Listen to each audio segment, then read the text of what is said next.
আজকের আমাদের এই তাৎক্ষণিক সংবাদ সম্মেলনের উপস্থিত আমাদের লক্ষ্মীপুর এক রামগঞ্জ আসনের ঐক্যবদ্ধ বাংলাদেশ জোটের সম্মানিত প্রার্থী জনাব মাহবুব আলম, উপস্থিত রয়েছেন রামগঞ্জ পৌর জামাতের সম্মানিত আমির, উপজেলা নির্বাচন পরিচালনা কমিটির অন্যতম সদস্য জনাব অ্যাডভোকেট হাসান বান্না, উপজেলা ও পৌর জামাতের বিভিন্ন পর্যায়ের নেতৃবৃন্দ, জাতীয় নাগরিক পার্টি এনসিপির বিভিন্ন পর্যায়ের নেতৃবৃন্দ এবং 11 দলীয় জোটের পক্ষ থেকে অন্যান্য প্রতিনিধিবৃন্দ। আসসালামু আলাইকুম রহমতুল্লাহি ওয়া বারাকাতুহু।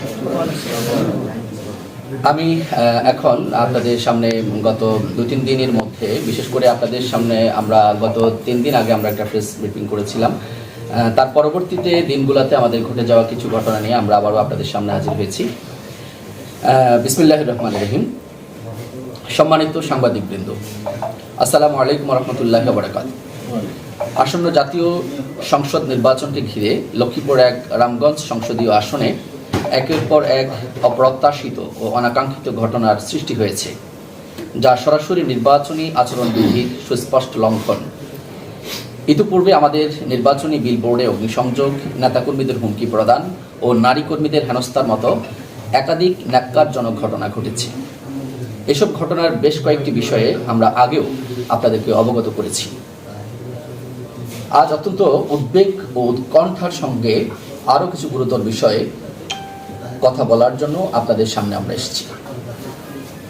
গতকাল আমাদের উপজেলার 10 নং ভাট্রা ইউনিয়নে পূর্ব নির্ধারিত একটি আমাদের প্রার্থীর উঠান বৈঠক, গণসংযোগ এবং পথসভার পূর্ব নির্ধারিত আমাদের তারিখ ছিল।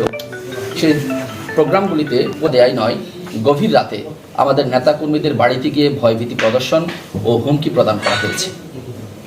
সবাই অংশগ্রহণ করলে লাশ ফেলে দেওয়া হবে, এমন ভয়ঙ্কর ও অমানবিক হুমকিও দেওয়া হয়েছে, যা কোনোভাবেই সভ্য সমাজের গ্রহণযোগ্য হতে পারে না।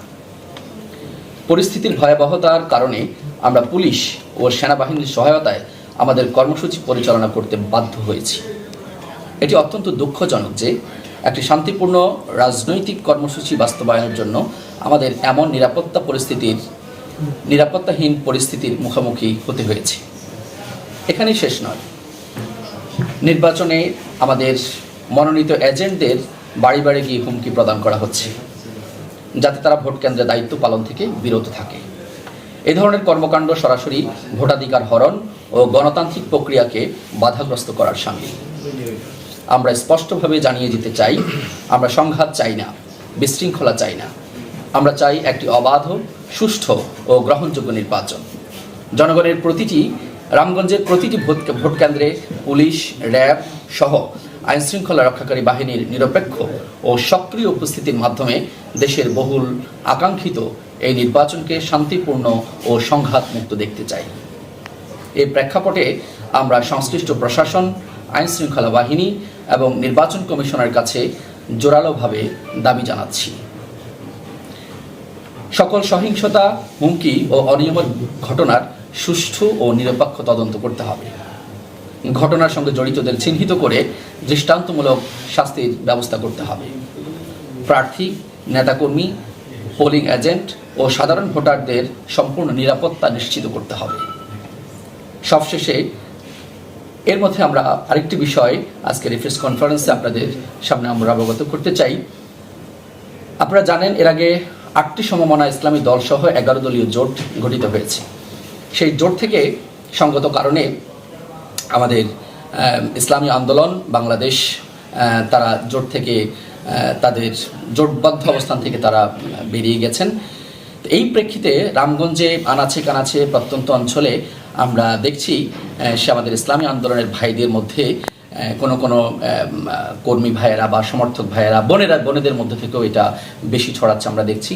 তারা কি বুঝে করছেন নাকি না বুঝেই করছেন, ইচ্ছাকৃত করছেন নাকি অনিচ্ছাকৃত করছেন, সেটা আমাদের বোঝে আসে না। বাট এই ধরনের একটা প্রচারণা তারা করছেন যে ইসলামী জোটের পক্ষ থেকে এখানে আগে দাড়িপাল্লা ছিল, এখন দাড়িপাল্লা নেই, দাড়িপাল্লার জায়গায় হাত পাখা। দাড়িপাল্লা যেই, হাত পাখা সেই, একই প্রতীক। এখানে নাজমুল ভাই আগে ছিল, নাজমুল ভাই পরিবর্তে জাকির ভাই এখন প্রার্থী। দাড়িপাল্লার পরিবর্তে এখানে প্রার্থী হচ্ছে হাত পাখা। আমরা সেটা রামগঞ্জের ভোটারদের স্পষ্ট করতে চাই, কোনোভাবেই দাড়িপাল্লার জায়গায় হাত পাখা নয়। আমার কোনো ভাইয়েরা, কোনো বোনেরা যদি এই অনিচ্ছাকৃতভাবে তারা এই ভুল করে এই প্রচারণা করে থাকেন, তাদের প্রতি আমরা আজকের এই সংবাদ সম্মেলনের মাধ্যমে বিনীত আহ্বান করব, আপনারা ভুল শুধরে নেবেন।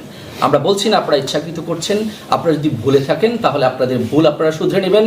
আর আমাদের যে ভোটার যারা রয়েছে, সাধারণ ভোটার যারা রয়েছে, তাদেরকে আমরা আশ্বস্ত করতে চাই, তাদের উদ্দেশ্যে আমরা মেসেজ দিতে চাই যে দাঁড়িপাল্লা পরিবর্তে হাত পাখা নয়, দাঁড়িপাল্লার পরিবর্তে এখানে ঐক্যবদ্ধ বাংলাদেশ জোটের প্রার্থী হচ্ছে মাহবুব আলম, আর সেখানে প্রতীক হচ্ছে শাপলাকলি।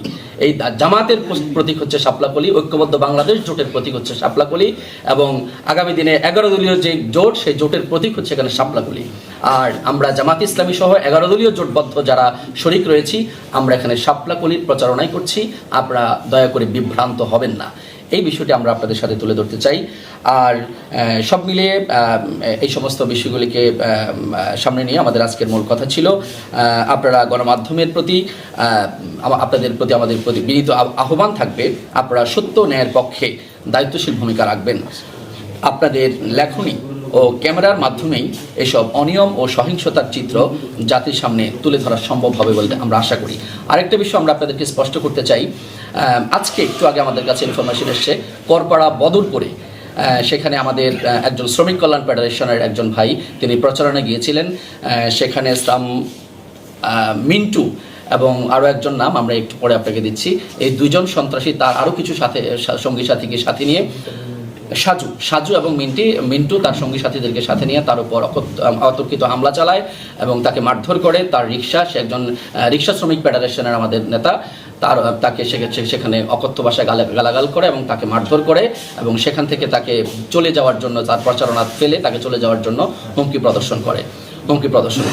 তো আমরা আপনাদের মাধ্যমে প্রশাসনের দৃষ্টি আকর্ষণ করছি এবং যারা এই কাজ করেছেন তাদের সিনিয়র নেতৃবৃন্দের দৃষ্টি আকর্ষণ করছি। আমাদের এই আসনে যে সম্মানিত প্রার্থী জনাব শাহাদাত হোসেন সেলিম ভাই, আমরা তাকেও দৃষ্টি আকর্ষণ করছি। নিশ্চয়ই এই ধরনের কর্মকাণ্ডকে আপনি পছন্দ করেন না বা আপনার ইন্ধনে সেগুলো হচ্ছে না, এটি আমরা দৃঢ় বিশ্বাস করি। আপনি আপনার কর্মী ভাইদেরকে একটু যদি সংযত করার জন্য নির্দেশনা দেন, তাহলে নিশ্চয়ই আপনার নির্দেশনা পেলে তারা সংযত হবে, আমরা এটা আশা করছি। আপনার পক্ষ থেকে সে ধরনের নির্দেশনা যাবে বলে আমরা খুব শীঘ্রই আশা করছি, এবং নির্বাচনের একটা সুষ্ঠু পরিবেশ বজায় রাখার জন্য আমরা প্রত্যেক প্রার্থীর প্রতি আহ্বান করছি। আমরা প্রত্যেকেই যার যার কর্মী, শুভাকাঙ্ক্ষী, যার ভোট কর্মী থেকে শুরু করে আমরা প্রত্যেকেই সংযত থাকার ব্যাপারে এই ধরনের ঔদ্ধত্যপূর্ণ আচরণ করে ভোটের পরিবেশকে যাতে বিঘ্ন না করে, সেজন্য আমরা তাদের প্রতি উদাত্ত আহ্বান জানাতে চাই।